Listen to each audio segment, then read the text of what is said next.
and bridled, although the saddle was twisted out of its proper position, which was cropping the grass as well as it could with the bit in its mouth. Advancing gently, I caught it without trouble, and led it back to the plundered wagon.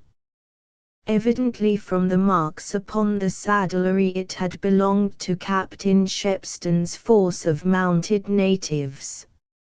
Here I filled the large saddlebags made of buckskin with tins of beef, a couple more bottles of beer and a packet of tandsticker matches which I was fortunate enough to find. Also I took the Martini rifle from a dead soldier, together with a score or so of cartridges that remained in his belt, for apparently he must have been killed rather early in the fight. Thus equipped I mounted the pony and once more bethought me of escaping to Natal. A look towards the neck cured me of that idea, for coming over it I saw the plumed heads of a whole horde of warriors. Doubtless these were returning from the unsuccessful attack on Rorke's Drift, though of that I knew nothing at the time. So whistling to the dog I bore to the left for the Nkuchu Hills, riding as fast as the rough ground would allow, and in half an hour was out of sight of that accursed plain. One more thing too I did. On its confines I came across a group of dead Zulus who appeared to have been killed by a shell. Dismounting I took the headdress of one of them and put it on, for I forgot to say that I had lost my hat. It was made of a band of otter skin from which rose large tufts of the black feathers of the finch which the natives call sacabula. Also I tied his kilt of white oxtails about my middle, precautions to which I have little doubt I owe my life, since from a distance they made me look like a Kaffir mounted on a captured pony. Then I started on again, whither I knew not. Chapter 19. Alan awakes. Now I have no intention of setting down all the details of that dreadful journey through Zululand, even if I could recall them, which, for a reason to be stated, I cannot do. I remember that at first I thought of proceeding to Ulundi with some wild idea of throwing myself on the mercy of Setwayo under pretense that I brought him a message from Natal. Within a couple of hours, however, from the top of a hill I saw ahead of me an impi and with it captured wagons, which was evidently heading for the King's Kraal. So as I knew what kind of a greeting these warriors would give me, I bore away in another direction with the hope of reaching the border by a circuitous route. In this too I had no luck, since presently I caught sight of outposts stationed upon rocks, which doubtless belonged to another impi or regiment. Indeed one soldier, thinking from my dress that I also was a Zulu, called to me for news from about half a mile away, in that peculiar carrying voice which Kaffirs can command. I shouted back something about victory and that the white men were wiped out, then put an end to the conversation by vanishing into a patch of dense bush. It is a fact that after this I have only the dimmest recollection of what happened. I remember off-saddling at night on several occasions.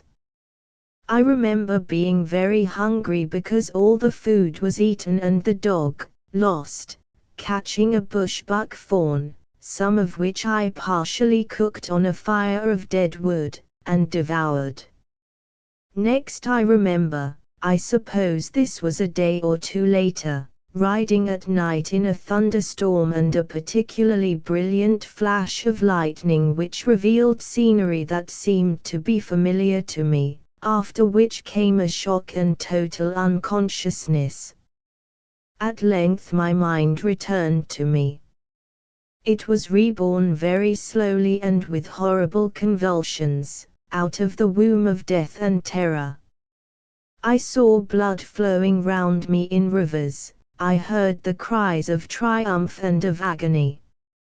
I saw myself standing, the sole survivor, on a grey field of death, and the utter loneliness of it ate into my soul, so that with all its strength it prayed that it might be numbered in this harvest. But oh! It was so strong, that soul which could not, would not die or fly away. So strong, that then, for the first time, I understood its immortality and that it could never die. This everlasting thing still clung for a while to the body of its humiliation, the mass of clay and nerves and appetites which it was doomed to animate, and yet knew its own separateness and eternal individuality. Striving to be free of earth, still it seemed to walk the earth, a spirit and a shadow, aware of the hatefulness of that to which it was chained, as we might imagine some lovely butterfly to be that is fated by nature to suck its strength from carrion, and remains unable to soar away into the clean air of heaven. Something touched my hand and I reflected dreamily that if I had been still alive, for in a way I believed that I was dead, I should have thought it was a dog's tongue. With a great effort I lifted my arm, opened my eyes and looked at the hand against the light, for there was light, to see it was so thin that this light shone through between the bones. Then I let it fall again, and lo! It rested on the head of a dog which went on licking it. A dog. What dog? Now I remembered, one that I had found on the field of Isandlwana. Then I must be still alive. The thought made me cry, for I could feel the tears run down my cheeks, not with joy but with sorrow. I did not wish to go on living. Life was too full of struggle and of bloodshed and bereavement and fear and all horrible things. I was prepared to exchange my part in it just for rest, for the blessing of deep, unending sleep in which no more dreams could come, no more cups of joy could be held to thirsting lips, only to be snatched away. I heard something shuffling towards me at which the dog growled, then seemed to slink away as though it were afraid.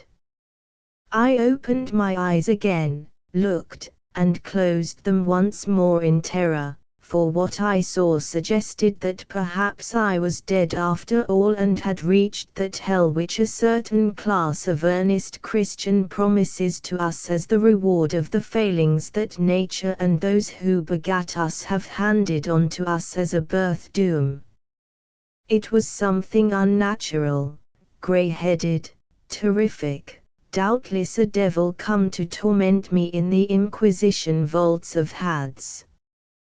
Yet I had known the like when I was alive.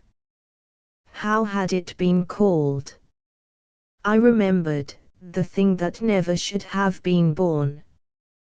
Hark! It was speaking in that full deep voice which was unlike to any other. Greeting, Macumazon, it said. I see that you have come back from among the dead with whom you have been dwelling for a moon and more. It is not wise of you, Macumazon, yet I am glad who have matched my skill against death and won, for now you will have much to tell me about his kingdom. So it was Zycali who had butchered my friends. Away from me, murderer! I said faintly, and let me die, or kill me as you did the others. He laughed, but very softly, not in his usual terrific fashion, repeating the word murderer 2 or 3 times. Then with his great hand he lifted my head gently as a woman might, saying, "Look before you, Macumazahn." I looked and saw that I was in some kind of a cave. Outside the sun was setting, and against its brightness I perceived 2 figures, a white man and a white woman, who were walking hand in hand and gazing into each other's eyes. They were on scum and hidden passing the mouth of the cave. "Behold the murdered, O Macumazahn, dealer of hard words." "It is only a trick," I murmured. "Katia saw them dead and buried." Yes, I forgot. The fat fool woman saw them dead and buried. Well, sometimes the dead come to life again, and for good purpose, as you should know, Macumazahn, who followed the counsel of a certain Marmina and wandered here instead of rushing on to the Zulu spears. I tried to think the thing out and could not, so only asked, "How did I come? What happened to me?" "I think the sun smote you first, who had no covering on your head, and the lightning smote you afterwards. Yet all the while that reason had left you, one led your horse, and after the heavens had tried to kill you and failed, perhaps because my magic was too strong for them, one sent that beast which you found, yes, sent it here to lead us to where you lay. There you were discovered and brought hither. Now sleep, lest you should go further than even I can fetch you back again." He held his hands above my head, seeming to grow in stature till his white hair touched the roof of the cave, and in an instant I fancied that I was falling away, deep into a gulf of nothingness. There followed another period of dreaming, in which dreams I seemed to meet all sorts of people, dead and living, especially Lady Ragnall, a friend of mine with whom I had been concerned in a very strange adventure among the Kenda people, and with whom in days to come I was destined to be concerned again, although of course I knew nothing of this, in a still stranger adventure of what I may call a spiritual order, which I may or may not try to reduce to writing. It seemed to me that I was constantly dining with her tête-à-tête, and that she told me all sorts of queer things between the courses. Doubtless these illusions occurred when I was fed. 1. See the book called The Ivory Child. Editor. At length I woke up again, feeling much stronger, and saw the dog, lost, watching me with its great tender eyes. Oh! They talk of the eyes of women, but are they ever as beautiful as those of a loving dog?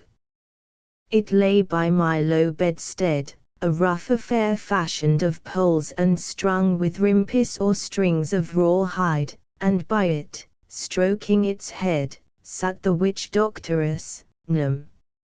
I remember how pleasing she looked, a perfect type of the eternal feminine, with her graceful, rounded shape and her continual, mysterious smile, which suggested so much more than any mortal woman has to give.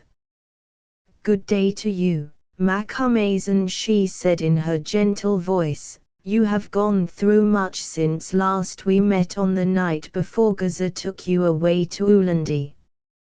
Now remembering all, I was filled with indignation against this little humbug. "The last time we met," Nym, I said, "was when you played the part of a woman who is dead in the Vale of Bones by the king's kraal." She regarded me with a kindly commiseration, and answered, shaking her head, "You have been very ill, Macumazahn, and your spirit still tricks you." I played the part of no woman in any valley by the king's kraal, nor were my eyes rejoiced with the sight of you there or elsewhere till they brought you to this place, so changed that I should scarcely have known you. You little liar, I said rudely.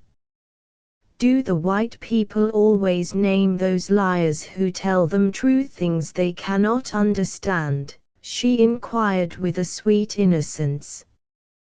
Then, without waiting for an answer, she patted my hand as though I were a fretful child and gave me some soup in a gourd, saying, "Drink it, it is good." The Lady Hedana made it herself in the white man's fashion. I drank the soup, which was very good, and as I handed back the gourd, answered, "Katia has told me that the Lady Hedana is dead." Can the dead make soup? She considered the point while she threw some bits of meat out of the bottom of the gourd to the dog, lost, then replied, "I do not know, Macumazan, or indeed whether the dead eat as we do. Next time my spirit visits me I will make inquiry and tell you the answer. But I do know that it is very strange that you, who always turn your back upon the truth, are so ready to accept falsehoods. Why should you believe that the Lady Hedana is dead just because Katia told you so, when I who am still alive had sworn to you that I would protect her with my life? Nay, speak no more now. Tomorrow if you are well enough you shall see and judge for yourself." She drew up the kararas over me, again patted my hand in her motherly fashion and departed, still smiling, after which I went to sleep again, so dreamlessly that I think there was some native soporific in that soup. On the following day 2 of Zykali's servants who did the rougher work of my sick room, if I may so call it, arrived and said that they were going to carry me out of the cave for a while, if that were my will. I, who longed to breathe the fresh air again, said that it was very much my will, whereon they grasped the rough bedstead which I have described by either end and very carefully bore me down the cave and through its narrow entrance, where they set the bedstead in the shadow of the overhanging rock without. When I had recovered a little, for even that short journey tired me, I looked about me and perceived that as I had expected, I was in the Black Kloof, for there in front of me were the very huts which we had occupied on our arrival from Swaziland. I lay a while drawing in the sweet air which to me was like a draught of nectar, and wondering whether I were not still in a dream. For instance, I wondered if I had truly seen the figures of Anscombe and Hida pass the mouth of the cave, on that day when I awoke, or if these were but another of Zykali's illusions imprinted on my weakened mind by his will-power. For of what he and Nam told me I believed nothing. Thus marveling I fell into a doze and in my doze heard whisperings. I opened my eyes and lo! There before me stood Anscombe and Hida. It was she who spoke the first, for I was tongue-tied, I could not open my lips. "Dear Mr. Quatermain, dear Mr. Quatermain," she murmured in her sweet voice, then paused. Now at last words came to me. "I thought you were both dead," I said. "Tell me, are you really alive?" She bent down and kissed my brow, while Anscombe took my hand. "Now you know," she answered. "We are both of us alive and well." "Thank God!" I exclaimed. "Katia swore that she saw you dead and buried." One sees strange things in the Black Kloof, replied Anscombe, speaking for the first time, and much has happened to us since we were parted, to which you are not strong enough to listen now. When you are better, then we will tell you all. So grow well as soon as you can. After this I think I fainted, for when I came to myself again I was back in the cave.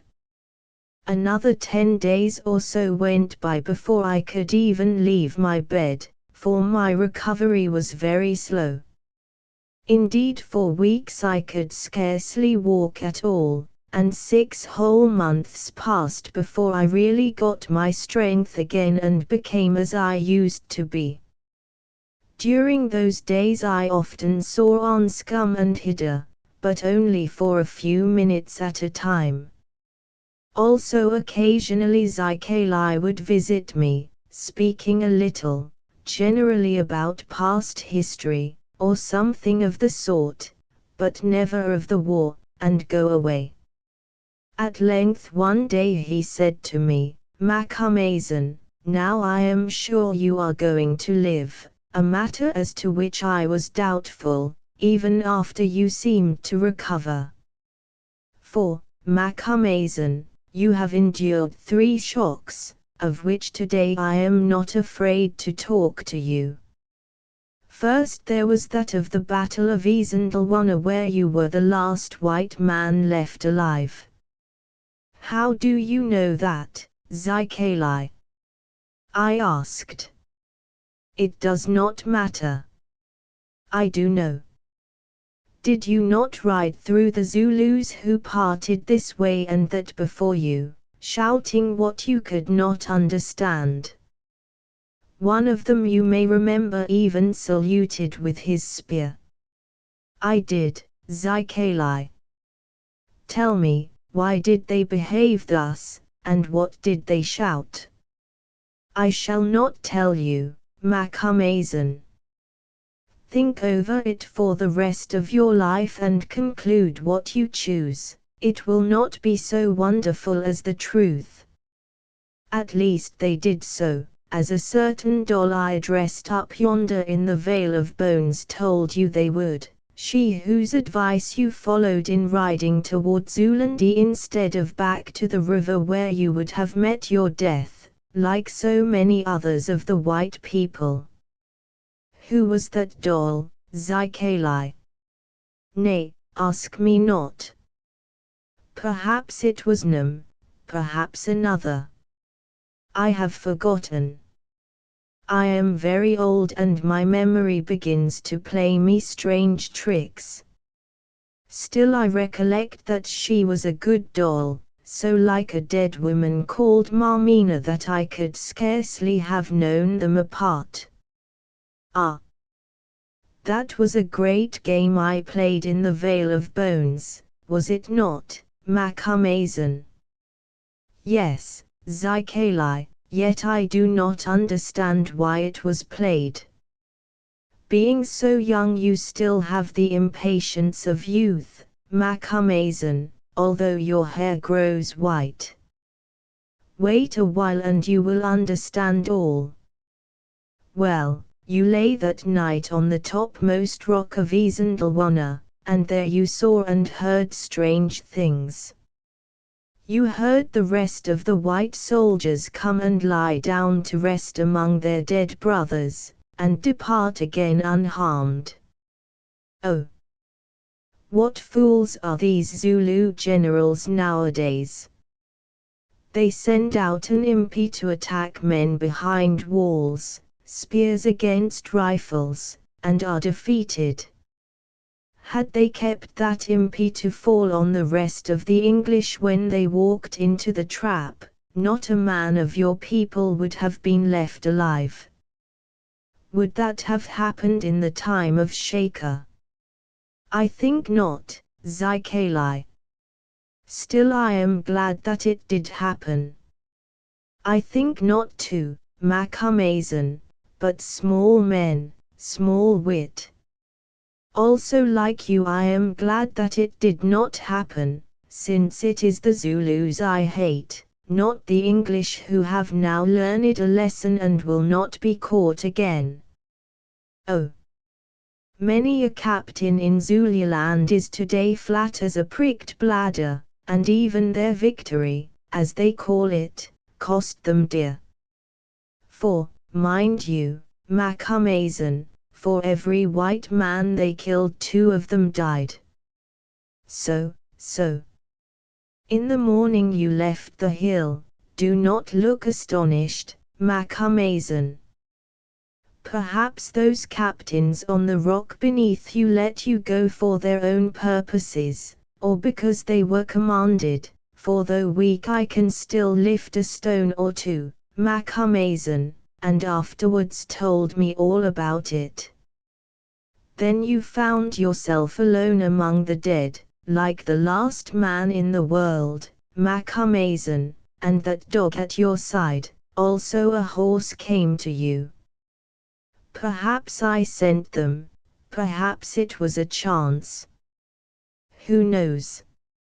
Not I myself, for as I have said, my memory has grown so bad.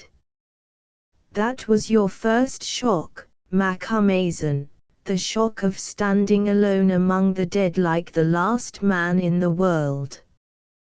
You felt it, did you not?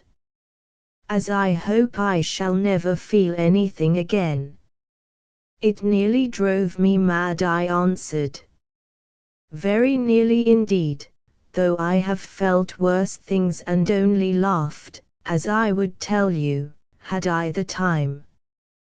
Well, then the sun struck you, for at this season of the year it is very hot in those valleys for a white man with no covering to his head, and you went quite mad, though fortunately the dog and the horse remained as heaven had made them.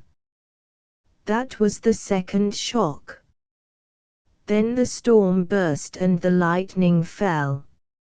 It ran down the rifle that you still carried, Macumazahn.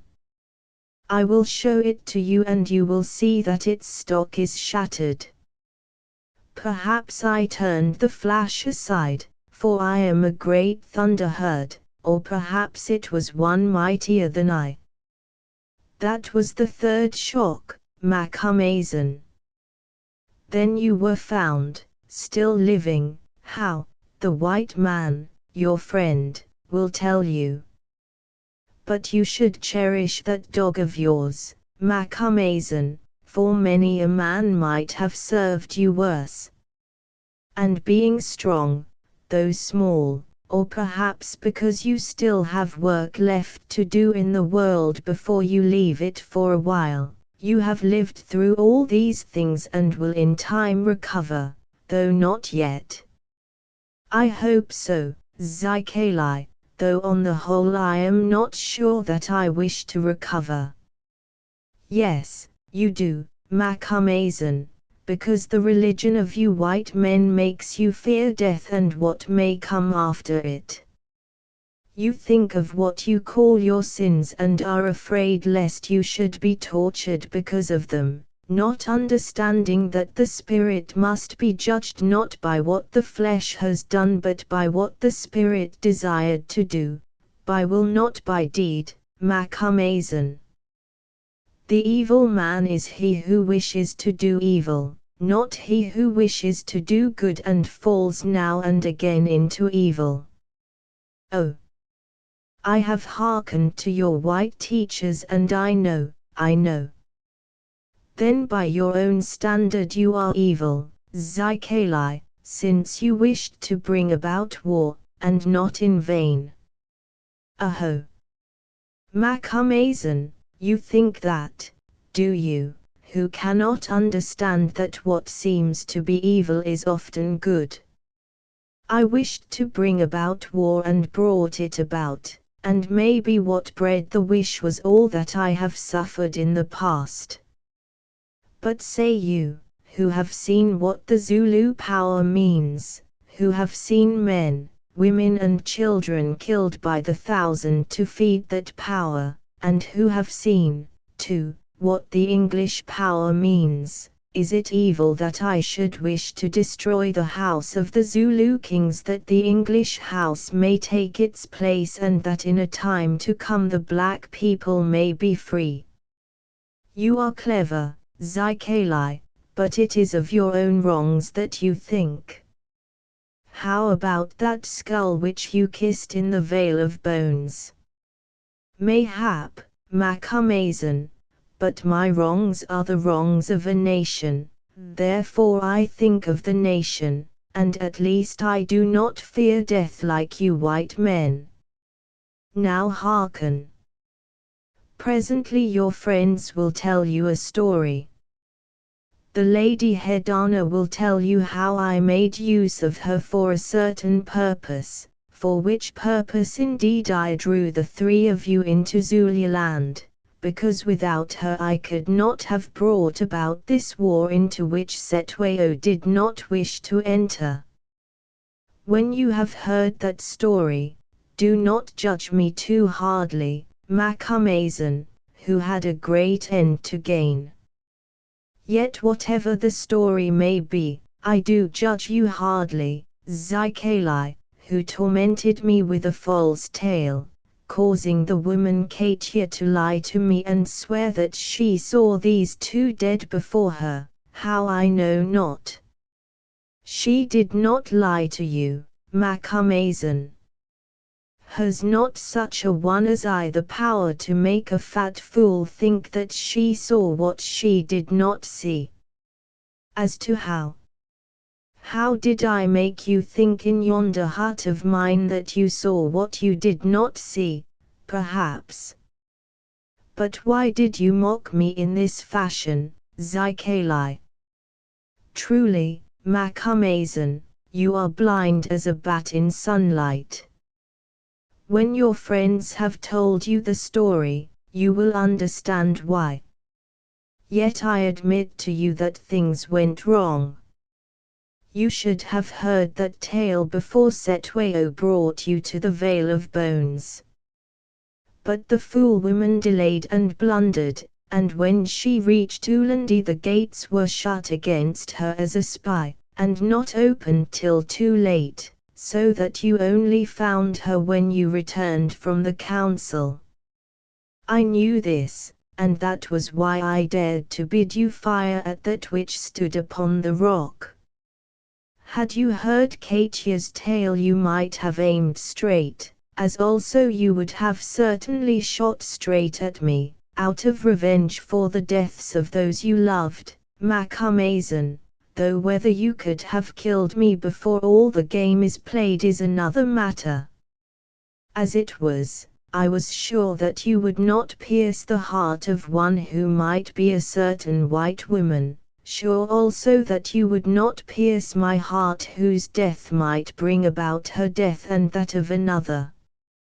You are very subtle, Zikali, I said in astonishment. So you hold because I am very simple, who understand the spirit of man, and some other things. For the rest, had you not believed that these two were dead, you would never have left Zululand. You would have tried to escape to get to them and have been killed. Is it not so? Yes, I think I should have tried, Zikali. But why did you keep them prisoner? For the same reason that I still keep them, and you, to hold them back a while from the world of ghosts. Had I sent them away after that night of the declaration of war, they would have been killed before they had gone an hour's journey. Oh! I am not so bad as you think, Macumazan, and I never break my word.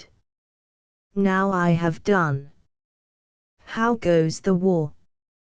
I asked as he shuffled to his feet. As it must go, very ill for the Zulus.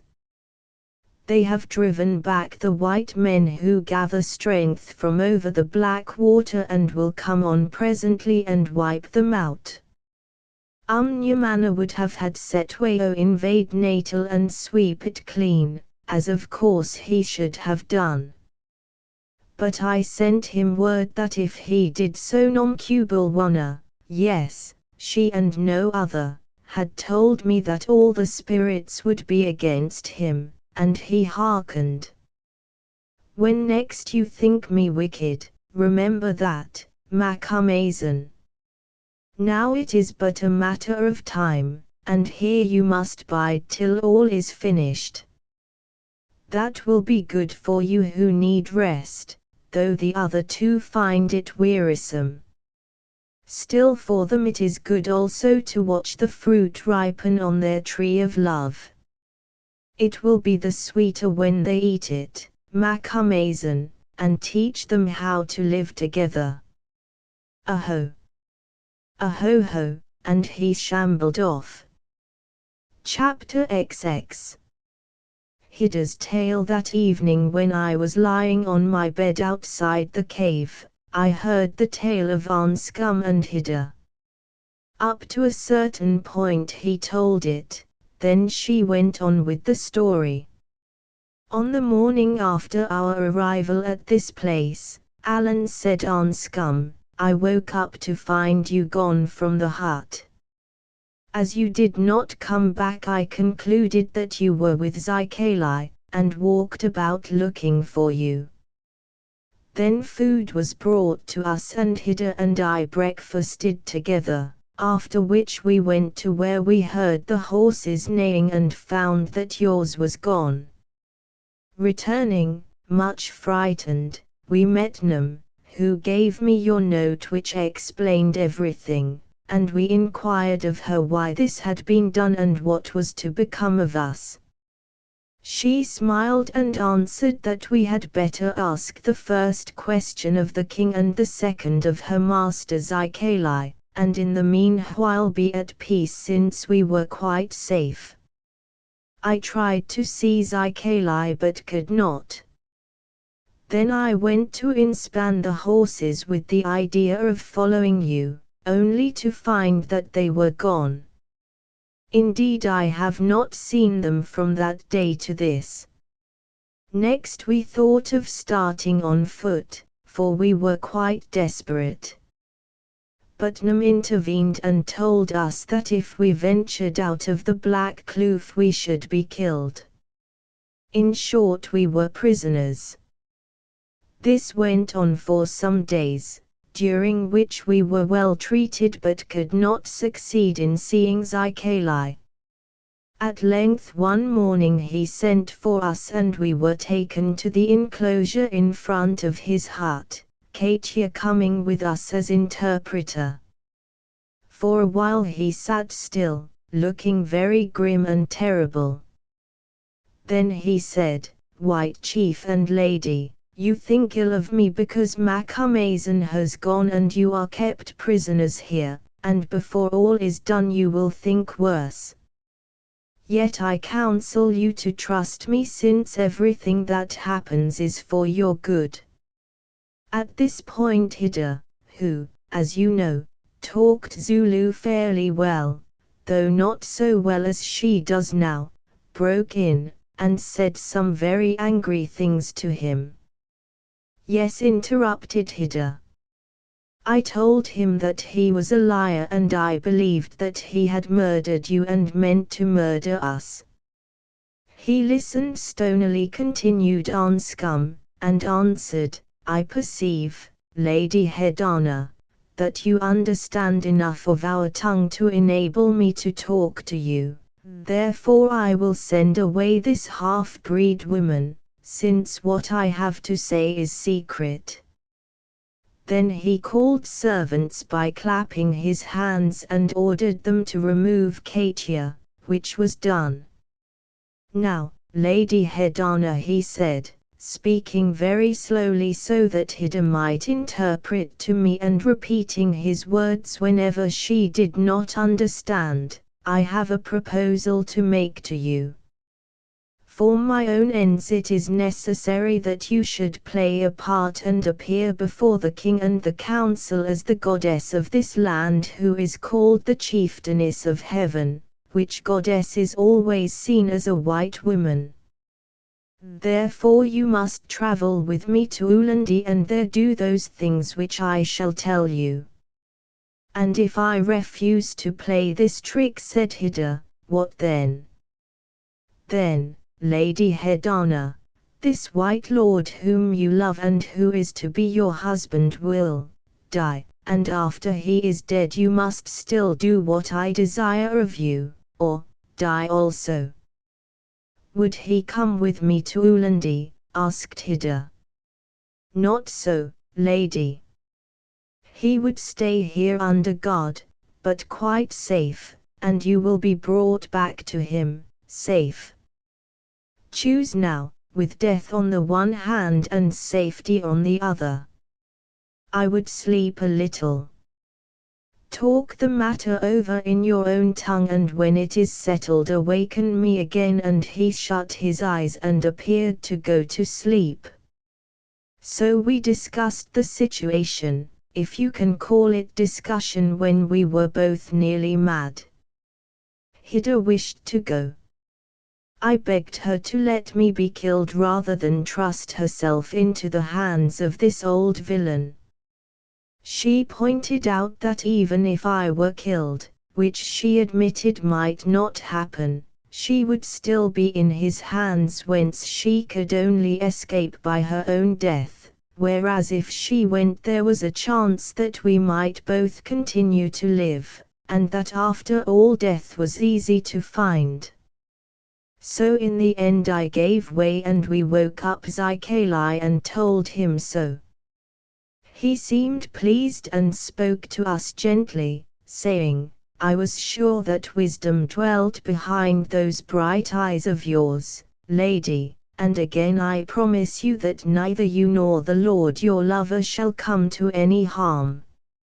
Also that in payment I and my child, Num, will protect you even with our lives, and further, that I will bring back your friend, Macumazan, to you, though not yet. Now go and be happy together. Num will tell the Lady Hedana when she is to start. Of all this say nothing on your peril to the woman Katia, since if you do, it will be necessary that she should be made silent. Indeed, lest she should learn something, tomorrow I shall send her on to await you at Ulandi, therefore be not surprised if you see her go, and take no heed of aught she may say in going. Num, my child, will fill her place as servant to the Lady Hedana and sleep with her at night that she may not be lonely or afraid. Then he clapped his hands again and servants came and conducted us back to the huts. And now, Alan, Hida will go on with the story. Well, Mr. Quatermain, she said, nothing more happened that day, which we spent with bursting hearts. Katia did not question us as to what the witch doctor had said after she was sent away. Indeed, I noticed that she was growing very stupid and drowsy, like a person who has been drugged, as I dare say she was, and would insist upon beginning to pack up the things in a foolish kind of way, muttering something about our trekking on the following day. The night passed as usual, Katia sleeping very heavily by my side and snoring so much. Here I groaned sympathetically, that I could get little rest.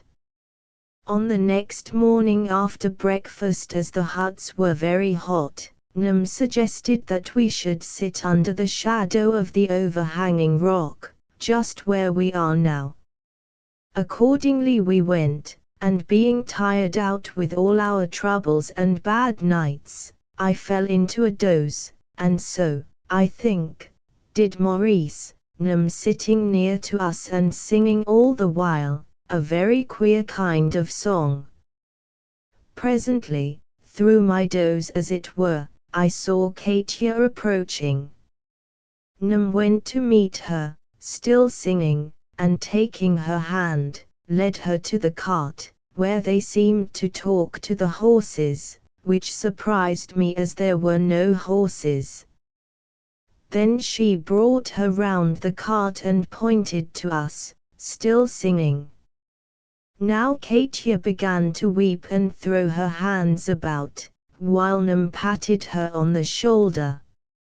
I tried to speak to her but could not.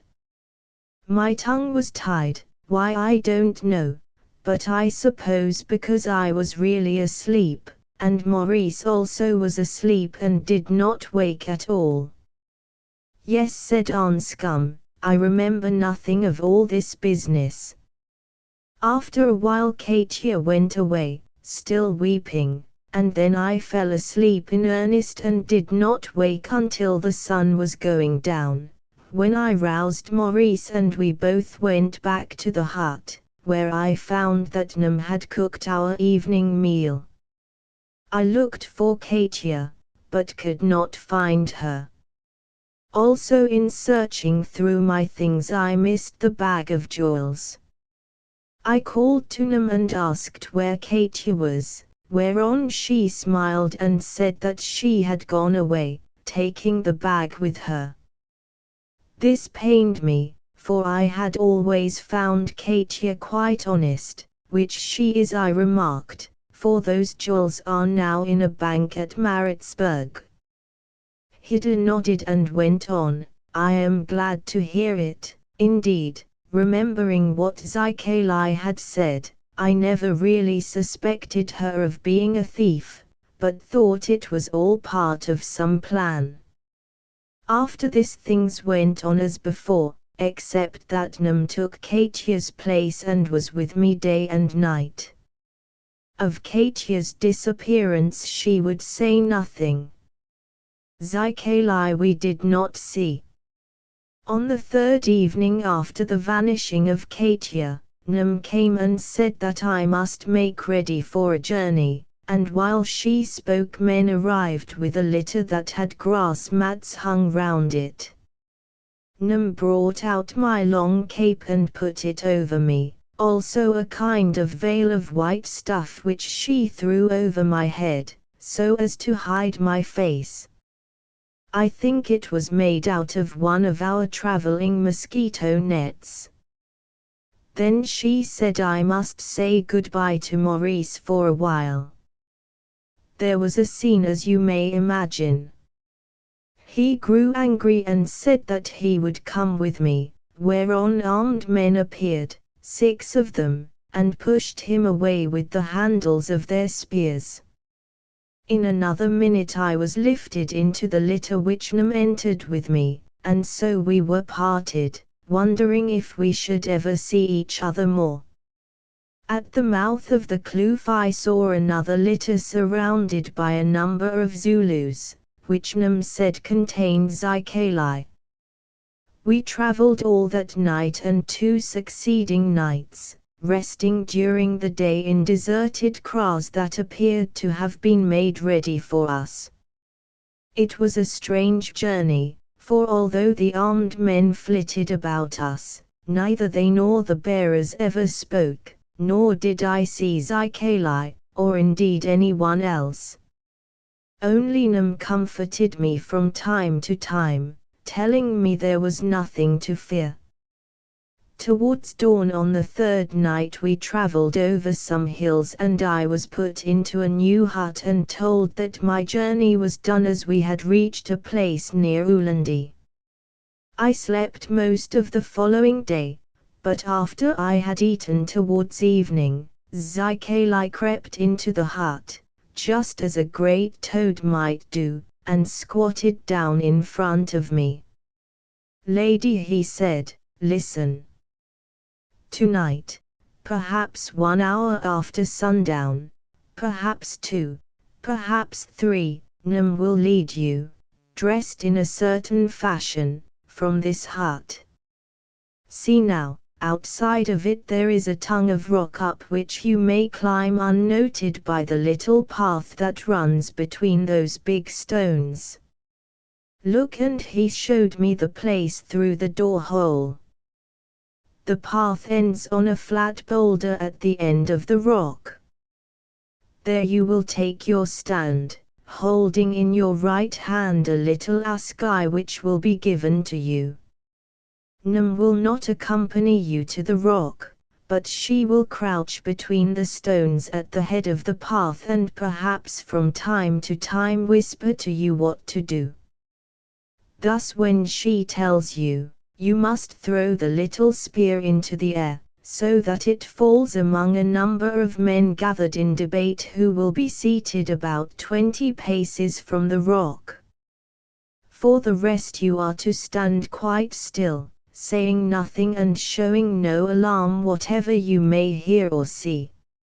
Among the men before you may be your friend, Macumazon, but you must not appear to recognize him, and if he speaks to you, you must make no answer.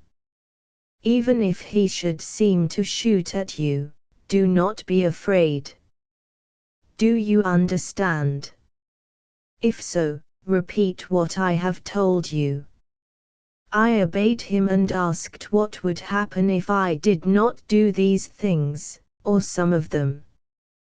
He answered, you will be killed, Num will be killed, the Lord Moriti your lover will be killed, and your friend Macumazon will be killed. Perhaps even I shall be killed and we will talk the matter over in the land of ghosts.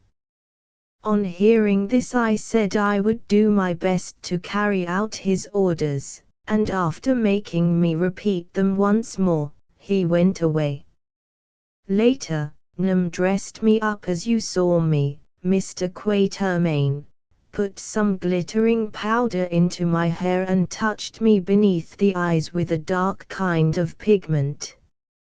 Also she gave me the little spear and made me practice standing quite still with it raised in my right hand, telling me that when I heard her say the word throw I was to cast it into the air. Then the moon rose and we heard men talking at a distance. At last someone came to the hut and whispered to Num, who led me out to the little path between the rocks. This must have been nearly 2 hours after I heard the men begin to talk. Excuse me, I interrupted, but where was Num all those 2 hours?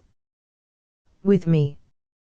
She never left my side, Mr. Quatermain, and while I was on the rock she was crouched within 3 paces of me between 2 big stones at the mouth of the path.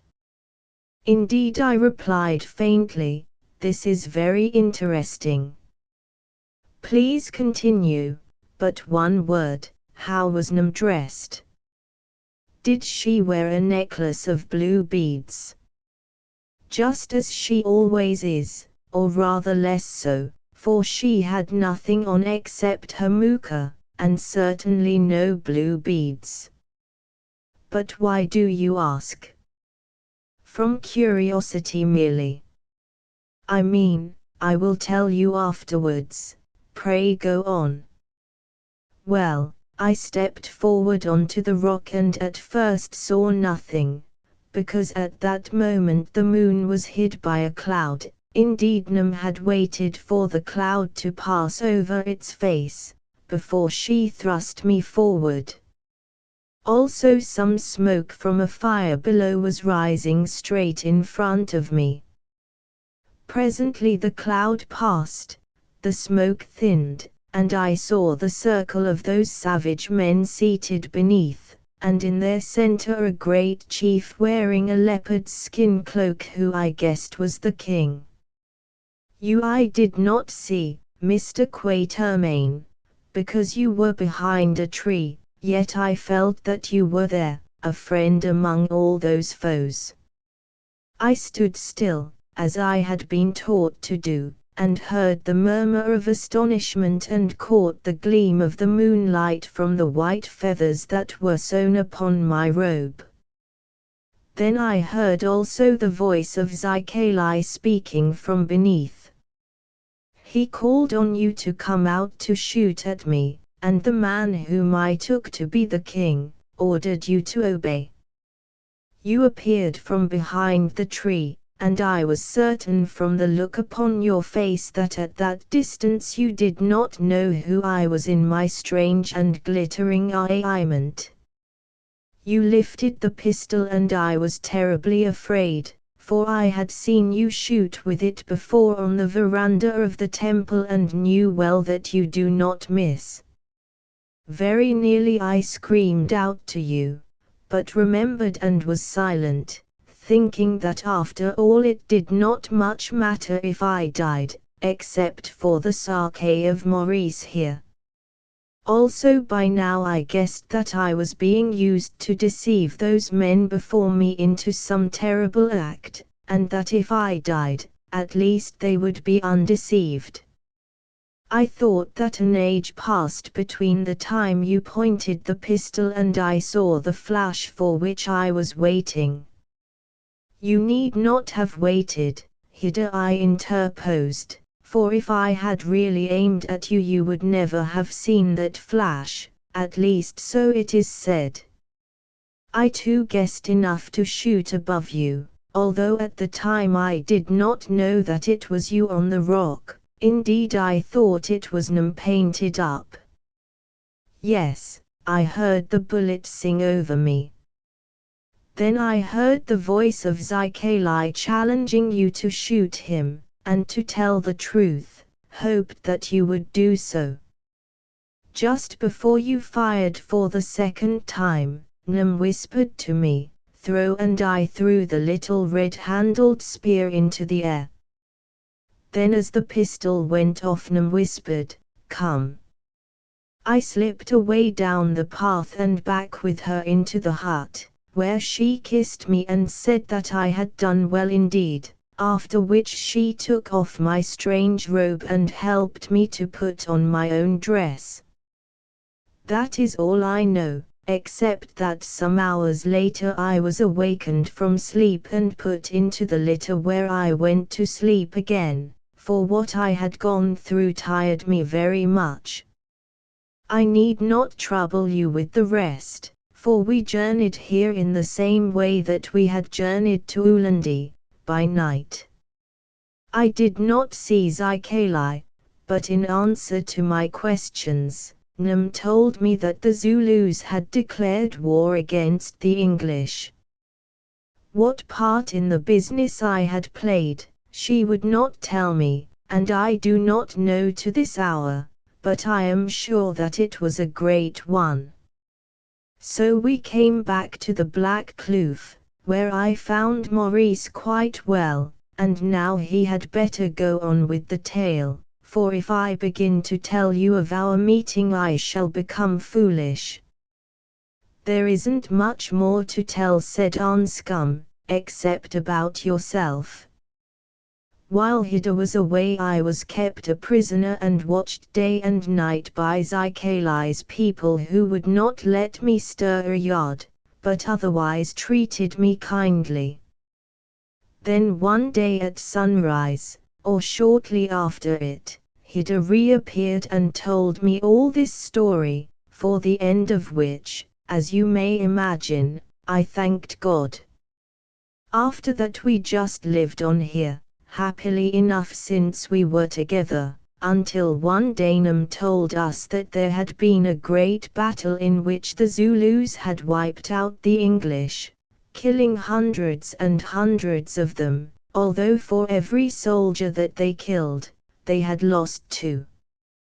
Of course this made us very sad, especially as we were afraid you might be with our troops. We asked Nym if you were present at the battle. She answered that she would inquire of her spirit and went through some very strange performances with ashes and knuckle bones, after which she announced that you had been in the battle but were alive and coming this way with a dog that had silver on it. We laughed at her, saying that she could not possibly know anything of the sort, also that dogs as a rule did not carry silver. Whereon she only smiled and said, "Wait.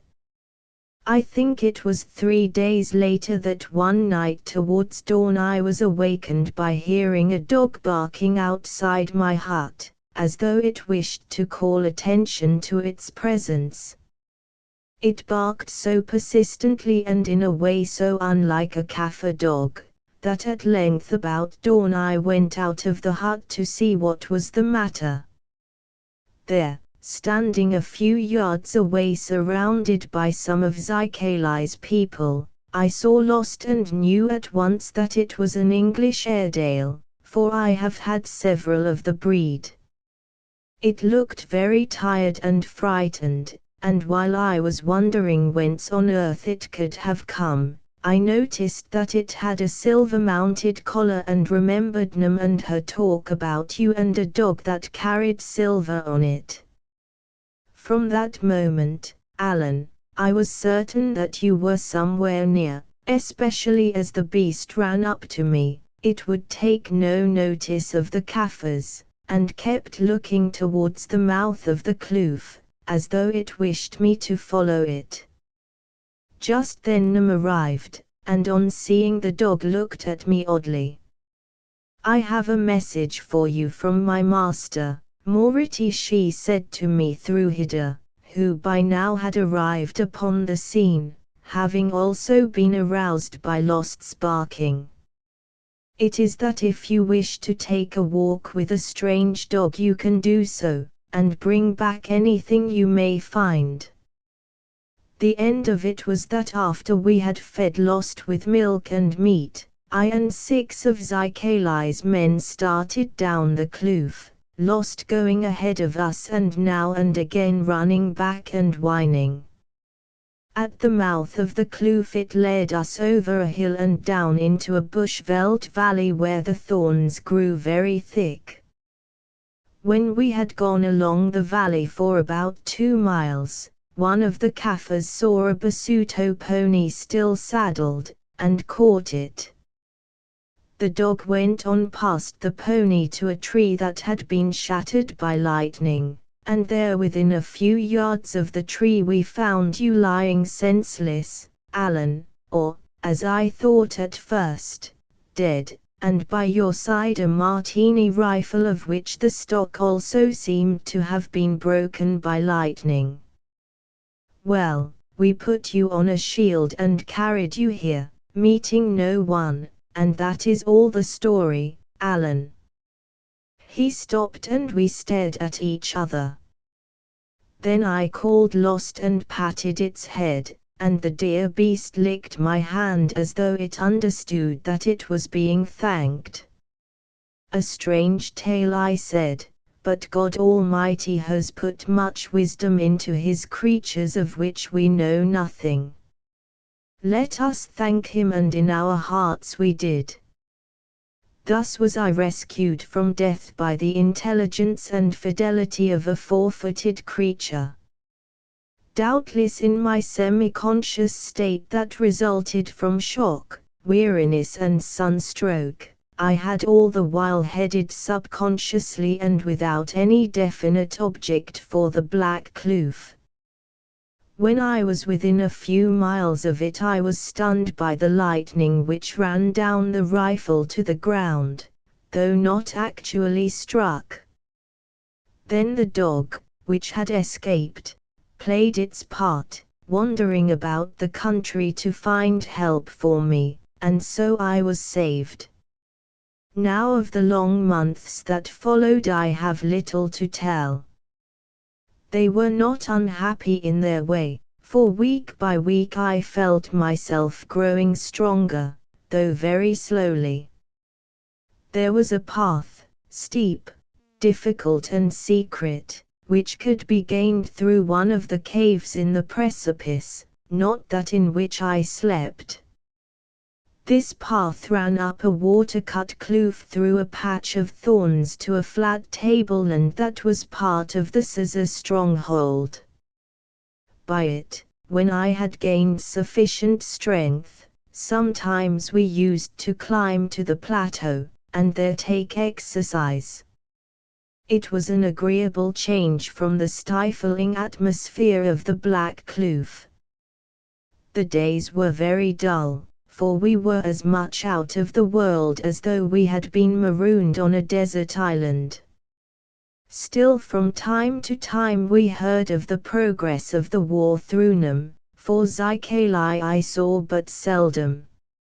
She told of disasters to the English, of the death of a great young chief who was deserted by his companions and died fighting bravely. Afterwards I discovered that this was the Prince Imperial of France, of the advance of our armies, of defeats inflicted upon Setwayo's Impis, and finally of the destruction of the Zulus on the battlefield of Ulandi, where they hurled themselves by thousands upon the British square, to be swept away by case shot and the hail of bullets.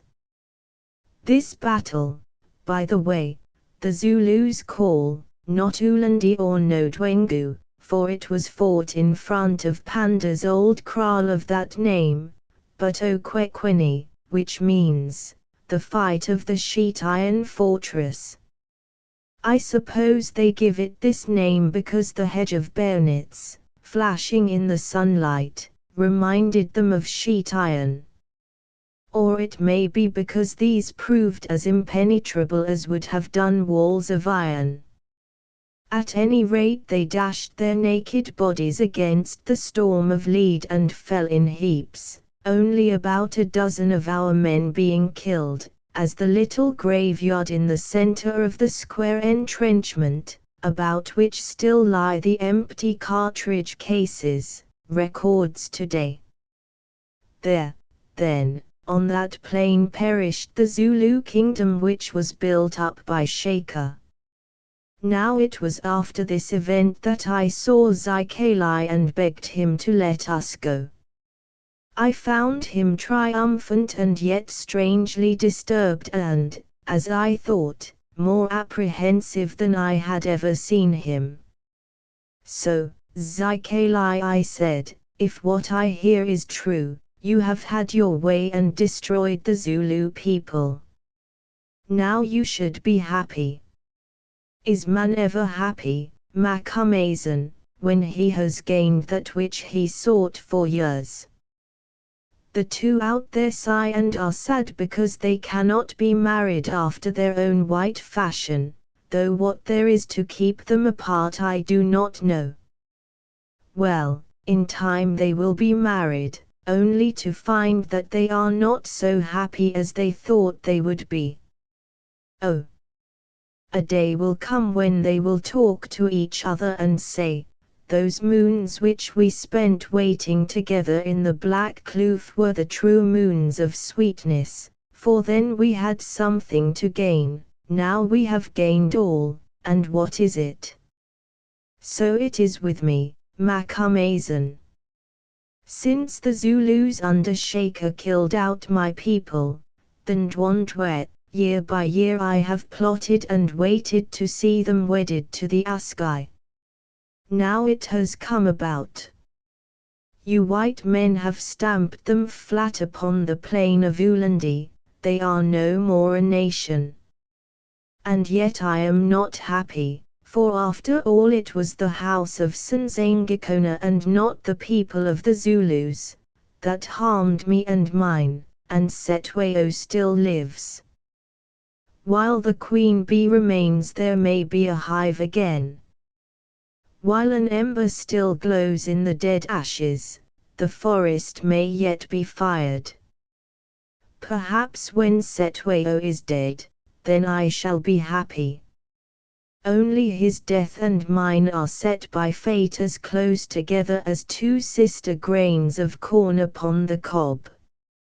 I turned the subject, again asking his leave to depart to Natal or to join the English army. You cannot go yet, he answered sternly, so trouble me no more.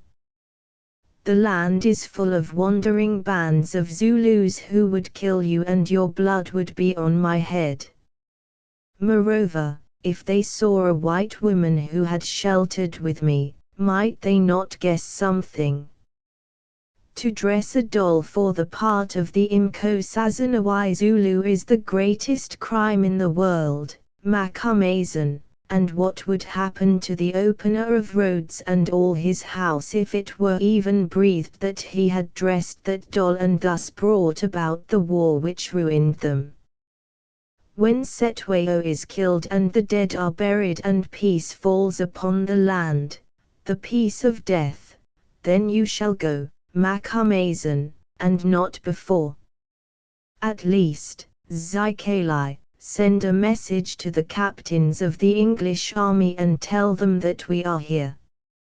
Send a message to the hyenas and tell them where the carcass is. Send a message to the hunters and tell them where the buck Zikali crouches on its form.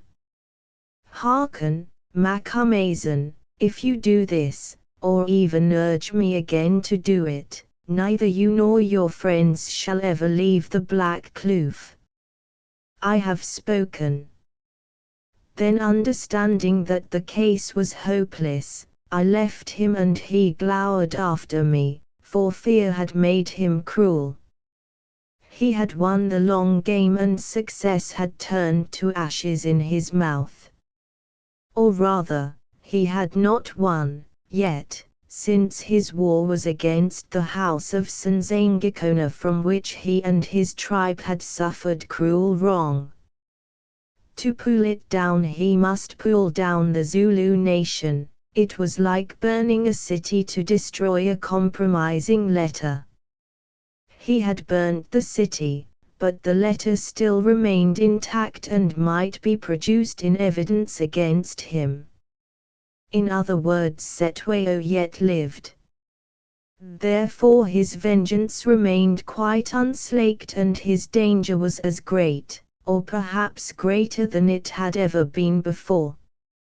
For was he not the prophet who by producing the Princess of Heaven, the traditional goddess of the Zulus, before the eyes of the king and council, had caused them to decide for war?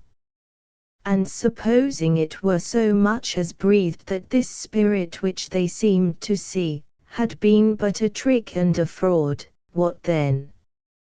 He would be tortured to death if his dupes had time, or torn limb from limb if they had not, that is if he could die like other men, a matter as to which personally I had no doubts. Shortly after I left Zikali, Hida and I ate our evening meal together.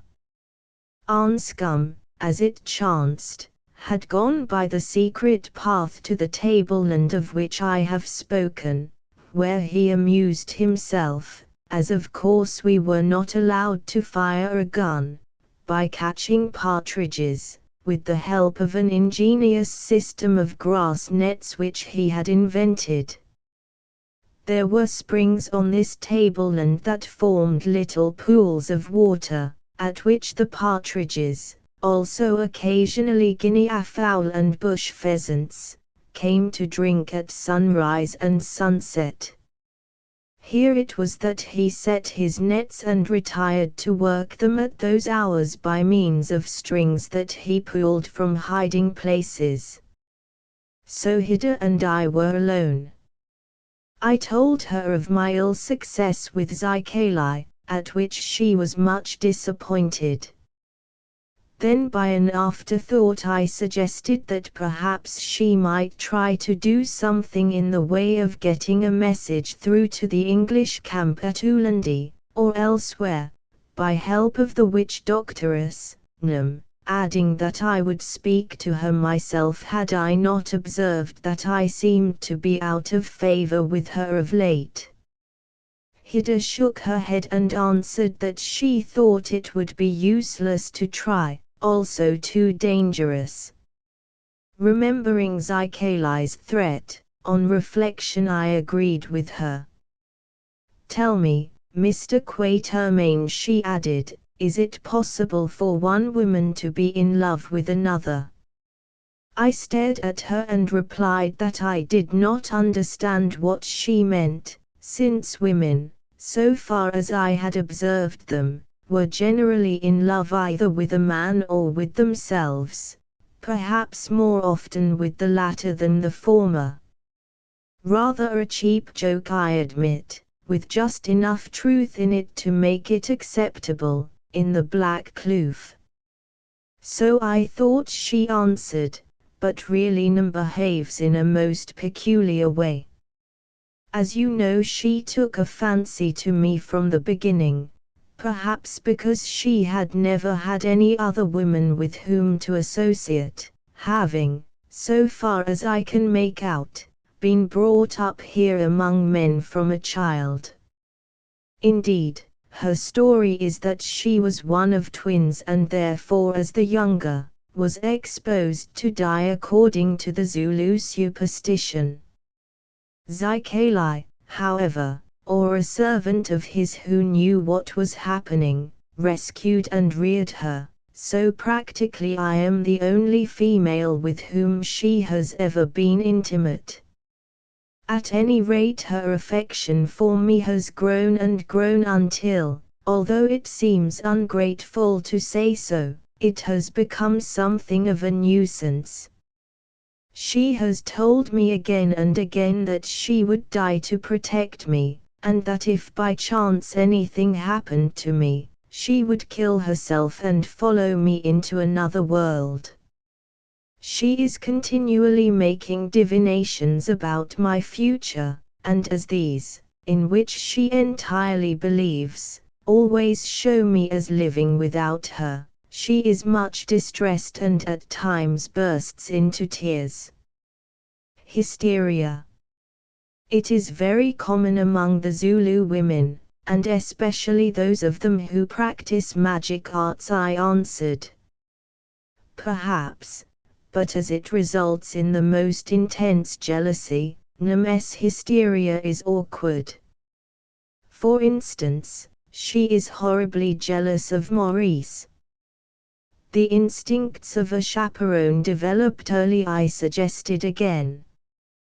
That won't quite do, Mr. Quatermain answered Hida with a laugh, since she is even more jealous of you.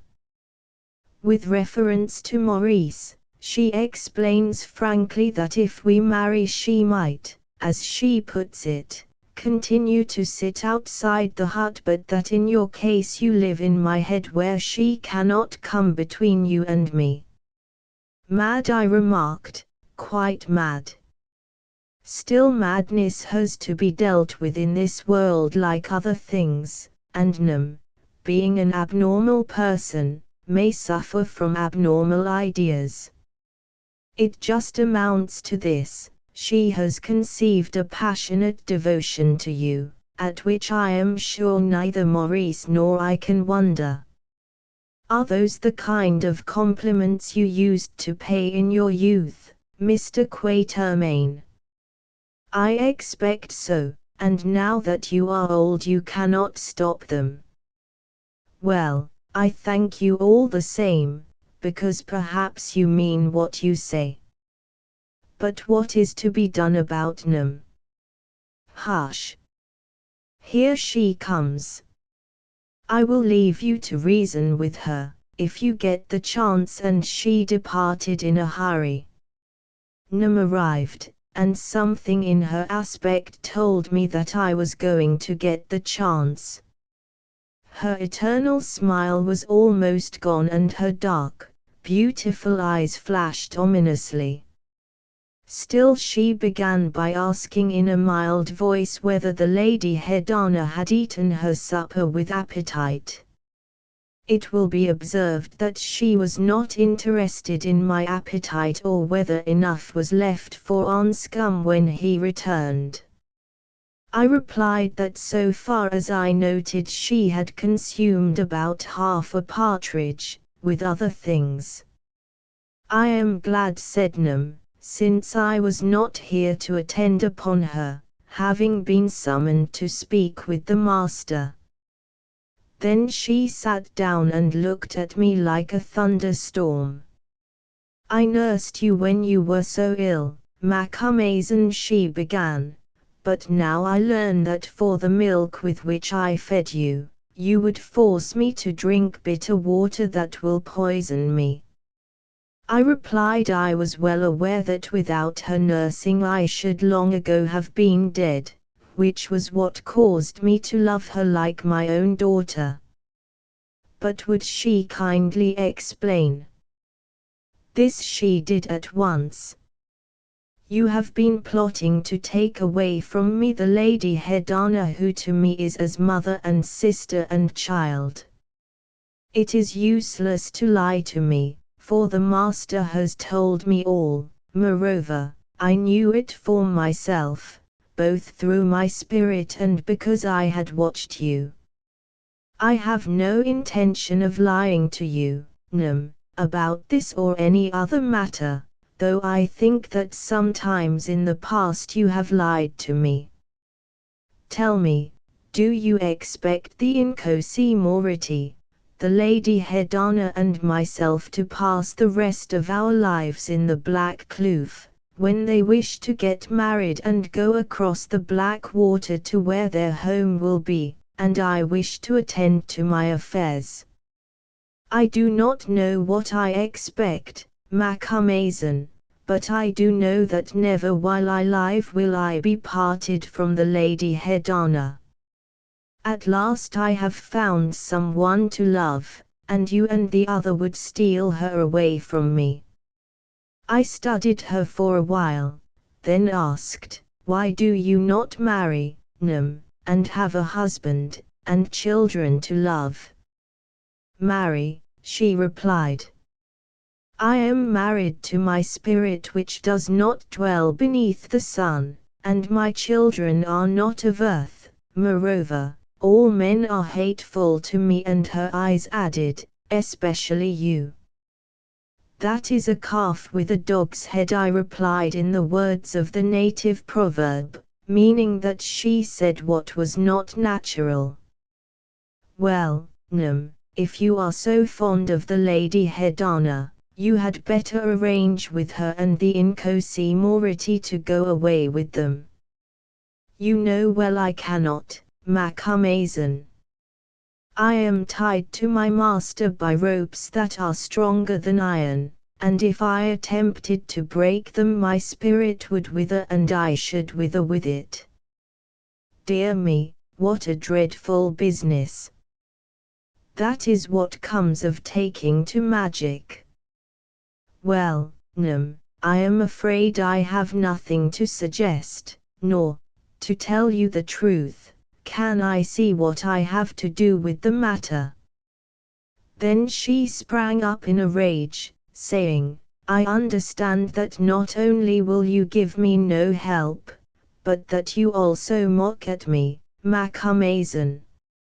Moreover, as it is with you, so it is with Moriti, who pretends to love my lady so much, though I love her more with my little finger than he does with all his body and what he calls his soul. Yes, he too mocks at me. Now if you were both dead, she added with sudden venom, my lady would not wish to go away. Be careful lest a spell should fall upon you, Macumazan, and without more words she turned and went. At first I was inclined to laugh, the whole thing seemed so absurd. On reflection, however, I perceived that in reality it was very serious to people situated as we were. This woman was a savage, more, a mystic savage of considerable powers of mind, a formidable combination. Also there were no restraints upon her, since public opinion had as little authority in the Black Kloof as the Queen's writ. Lastly, it was not unknown for women to conceive these violent affections which, if thwarted, filled them with something like madness. Thus I remembered a very terrible occurrence of my youth which resulted in the death of one who was most dear to me. I will not dwell on it, but this, too, was the work of a passionate creature, woman I can scarcely call her, who thought she was being robbed of one whom she adored. The end of it was that I did not enjoy my pipe that night, though luckily Anscombe returned after a successful evening's netting, about which he was so full of talk that there was no need for me to say much. So I put off any discussion of the problem until the morrow. Chapter XXI. The king visits Zycali next morning. As a result of my cogitations, I went to see Zycali. I was admitted after a good deal of trouble and delay, for although his retinue was limited and, with the exception of Num, entirely male, this old prophet kept a kind of semi-state and was about as difficult to approach as a European monarch. I found him crouching over a fire in his hut, since at this season of the year even in that hot place the air was chilly until midday. "What is it, Macumazahn?" he asked. "As to your going away, have patience. I learn that he who was king of the Zulus is in full flight, with the white men tracking him like a wounded buck. When the buck is caught and killed, then you can go." "It is about Num," I answered, and told him all the story, which did not seem to surprise him at all. "Now see, Macumazahn," he said, taking some snuff, "how hard it is to dam up the stream of nature. This child, Num, is of my blood, one whom I saved from death in a strange way, not because she was of my blood but that I might make an experiment with her. Women, as you who are wise and have seen much will know, are in truth superior to men, though, because they are weaker in body, men have the upper hand of them and think themselves their masters, a state they are forced to accept because they must live and cannot defend themselves. Yet their brains are keener, as an assegai is keener than a hoe. They are more in touch with the hidden things that shape out fate for people and for nations. They are more faithful and more patient, and by instinct if not by reason, more far-seeing, or at least the best of them are so, and by their best, like men, they should be judged. Yet this is the hole in their shield. When they love they become the slaves of love, and for love's sake all else is brought to naught, and for this reason they cannot be trusted. With men, as you know, this is otherwise. They, too, love, by nature's law, but always behind there is something greater than love, although often they do not understand what that may be. To be powerful, therefore, a woman must be one who does not love too much. If she cannot love at all, then she is hated and has no power, but she must not love too much. Once I thought that I had found such a woman. She was named Marmina, whom all men worshipped and who played with all men, as I played with her. But what was the end of it? Just as things were going very well she learned to love too much some man of strange notions, who would have thwarted me and brought everything to nothing, and therefore I had to kill her, for which I was sorry. Here he paused to take some more snuff, watching me over the spoon as he drew it up his great nostrils, but as I said nothing, went on, "Now after Marmina was dead I bethought me that I would rear up a woman who could still love but should never love a man and therefore never become mad or foolish, because I believed that it was only man who in taking her heart from woman, would take her wits also. This child, Num, came to my hand, and as I thought, so I did. Never mind how I did it, by medicine perhaps, by magic perhaps, by watering her pride and making it grow tall perhaps, or by all three.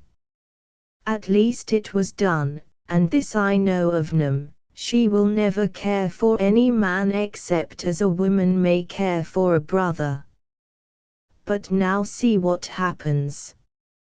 She, the wise, the instructed, the man despiser, meets a woman of another race who is sweet and good, and learns to love her, not as maids and mothers love, but as one loves the spirit that she worships. Yes, yes, to her she is a goddess to be worshipped, one whom she desires to serve with all her heart and strength, to bow down before, making offerings, and at the end to follow into death. So it comes about that this Nam, whose mind I thought to make as the wings of a bird floating on the air while it searches for its prey, has become even madder than other women. It is a disappointment to me, Macumazan. It may be a disappointment to you, Zykalai, and all that you say is very interesting. But to us it is a danger. Tell me, will you command Nam to cease from her folly? Will I forbid the mist to rise, or the wind to blow, or the lightning to strike? As she is, she is. Her heart is filled with black jealousy of Mority and of you, as a butcher's gourd is filled with blood, for she is not one who desires that her goddess should have other worshippers, she would keep her for herself alone.